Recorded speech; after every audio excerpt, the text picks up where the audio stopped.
Okay, may buntag ka natong tanan mga kaigsunan no, naini nga kabuntagon. Niya na nabitay pagtun ano, tukion nga gikuha na to sa balaan nga kasulatan. Okay, nakasaad ko nga atong pagkatun-an ang katong naisulat sa ikaduhang Juan 8:9. So nagaingon dito ang mao nga kuan, ang mao nga sulat ni warning ni kuan ni Apostol John nga matngunin ninyo ang inyong gihaguan nga dili kita madala sa limbong. No, kaya ang mga tao nga wala magapabilin sa pagtulungan ni Kristo, wala kaniya ang Dios. Samtang ang nagapabilin din sa pagtulungan ni Kristo, ana kaniya ang amahan ng anak. Okay. So mao na ato ang pagatunan karon. Sumatod pa sa verse 8, look to yourself that lose not those things which we have worth, no? So atong tanaw ng ato ang kaugalingon, no? Nga unta dili mawala ang mga butang nga ato ang gihaguan. So unsa man kanang mga butang nga atong gihaguan? Kining atong pagpangalagad, no? Sa diyang maadto ta sa simbahan, maadto ta sa mga spiritual gathering. So mo kuan kita mo spend kita og kining kalangan sa panahon niya na spend kita og time panalapian ang bahin sa atong pamasahe. Apan atong susihon kung sa ato ang pagtambong na nga mga kalihukan kadiri. Kung wala ba, dili ba mahimong kawang lang, no? Madawat ba sa ato ang Ginoong Jesucristo? Kay matud pa sa warning ni Apostol Juan, ang wala magapabilin sa pagtulungan ni Kristo, wala kaniya ang Dios. So muna usa sa ato ang paningkamutan og maayo. Okay. Parenta no?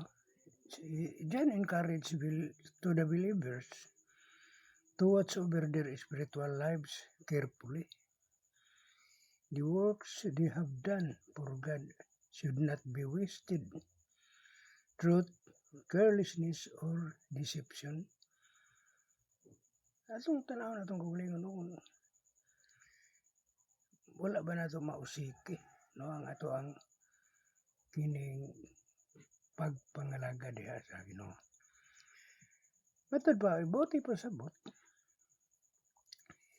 gipahimangnuan ni Juan ang mga magtuto nga magbantay sila kaugalingon aron dili mawala ang ilang espirituhan ng paningkamot tungod sa limbong o pagbiya sa kamatuoran.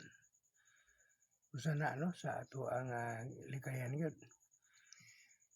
Matod pa ni Apostol Paul sa Galatians 6:9, let us not be weary in well-doing, no? Kinahanglan dili kita magakaluya sa pagbuhat og maayo. Samtang sa 1 Corinthians 15:58, kang Apostol Paul gyapon kani, miingon siya nga be ye steadfast, unmovable. So nasabtan ninyo kung unsa ning steadfast and unmovable? Steadfastness, kinahanglan magbarog ka nga strong, strength into the Lord's works, no? Dili matandog, dili para sa kabayan bitaw nga kung asa ang hangin, mabali po siya paling-paling dito sa paingon sa wala.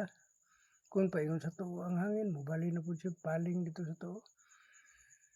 So, kung kanibuti pa sa ni Apostol Paul sa 1 Corinthians 15:58, be ye steadfastness and unmovable. Nagbarog ta nga dili ta matarog. No? Okay. Ikaduha nga pulong nga kuan ni Apostol John no, sa John 2 John 8-9. But that we receive a full rewards, no? God's desire His children to receive the full rewards for faithful service and obedience. Buti pasabot mga kaigsunan ko. Gusto sa Diyos nga madawat nato ang bugos nga ganti pinaagi sa pagpadayon sa pagkamatinud-anon o pagtuman kaniya. No, ni Jesus Christ lang kita mutuman. Revelation 22 verse 12, may rewards with me. So nagpaabot kita sa maong rewards kung bugti sa ato ang ginahaguan. Samtang sa Mateo 25:21, well done, thou good and faithful servant. So, maayo nga pagkatapos sa ato ang mga bulaton og matarong og matinud-anon nga servant, tining alagad, no? Tinud-anon nga alagad. So verse 9, remain in the doctrine of Christ. Gayon dito, number 1 nga words sa verse 9, transgress it and abide it not in the doctrine of Christ at not God, no? So muna niya kung gikuano ganina no nga anyone who goes beyond the teaching of Christ separates himself from God, no? Sin kinsa nga wala magapabilin diha sa pagtulunan ng Kristo, wala kaniya ang Diyos, no? Transgress it and abide it not in the doctrine of Christ at not God. Wala Diyos kung wala ka magapabilin sa pagtulunan ni Kristo. Buti pasabot nga ang tao nga mubiya o musupak sa pagtulunan ni Kristo wala magpabilin sa Diyos. Klaro kayo mga kaigsunan, no? Then 31, if we continue in the words, kung kita magpadayon diha sa pulong. Galatians 1 verse 8 and 9, warning another gospel. Napahimang no sa lain nga gospel, kini lain nga maayong balita nga wala maghisgot sa kabubuton ni Jesus Christ, no? Dagan mang magwali nga wala magahisgot sa kabubuton ni Jesus Christ, no? Ikaduha pulong sa verse 9, he that abideth in the doctrine of Christ, he hath both the Father and the Son. Bisan kinsa nga nagpabilin sa pagtulunan ni Kristo, anaa kaniya ang Amahan ug ang Anak. So, those who remain faithful to Christ's teaching enjoy fellowship with both the Father and the Son. Bawat ipasabot, ang nagapabilin sa pagtulunan ni Kristo adunay pakig-uban sa Amahan ug sa Anak. John 14:23, nagaingon dito, we come unto Him and make our abode with Him. No? John 15 verse 7, if ye abide in me, kung ikaw magapabilin ka nako. No? Klaro kayo mga kaigsunan. Verse 10, do not support false doctrine. If there come any unto you and bring not this doctrine, no, kung doon manha kaninyo, ug magadala sa dili mao nga doktrina. No? John speak about false teachers who deny or distort the truth of Christ. Buti pasabot nagaisgot si Juan bahin sa mga magtutudlo nga nagtuis o misalikway sa tinuod nga pagtulunan ni Kristo. Okay. Mateo 7:15 Beware of false prophet. Gidili ka ng mga bakako ng mga propeta. No? Gidili ka na. 2 Peter 2:1 Full teaching among the people. Mga kanang dili bitaw ka nang magtutudlo bitaw nga mini nga magtutudlo sulod sa mga katawan. Ikaduha nga words sa verse 10, receive him not into your house. Grabe kayo, no? Nga pasidaan.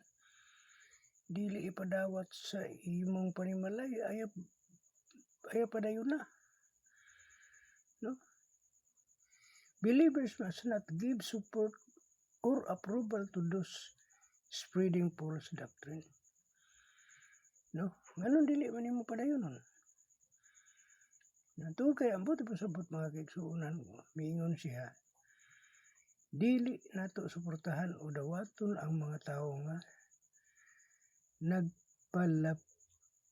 nagpalabing og sayop, nagpakatag og sayop nga pagtulunan. So dili ginato angay dawaton, no, sa ato ang panimalay, dili nato padayonon. Okay. Do not encourage or participate in the ministry of those who oppose Christ truth, no? Ang buti pasabot ayaw paghatag o pagdasig o pag-apil sa bulaton sa mga misupak sa kamatuoran ni Kristo. Romans 16:17 mark them which cause division. Mo kanay mga ilhanan, tiba ilhan, no? Mo kanay marka kanila nga kuan og division. Hinungdan sa pagbulag-bulag. Titus 3:10 reject a divisive person after warning. Kinahanglan imo nang i-reject ng mga klase sa tao nga nag-cause og division. Human sa atong pahimangno na nya nag-cause lang gyapon sila og division against the doctrine of Christ truth, no? Okay. Believers must guard their spiritual lives, remain faithful to the doctrine of Christ, and avoid supporting false teaching. Faithfulness brings up followers and fellowship with God. Buti pasabot, kinahanglan magbantay ang mga magtutuo sa ilang espirituhanong kinabuhi. Magpabilin sa pagtulunan ni Kristo ug likayan ang pagsuporta sa sayop nga pagtulunan. Ang pagkamatinud-anon nagdala og bug-os nga ganti og pakig-uban sa Dios. Sumula makanano mga kaigsuonan, no, ang ato ang kining nahimong live day ni kapuntagon karon. Ang mabuo lang apan sayod ko nga kini matulun-anon kayo. Alang kanato nga mahigugmaon sa kamatuoran. Maayong buntag, daghang salamat o God bless kanatong tanan.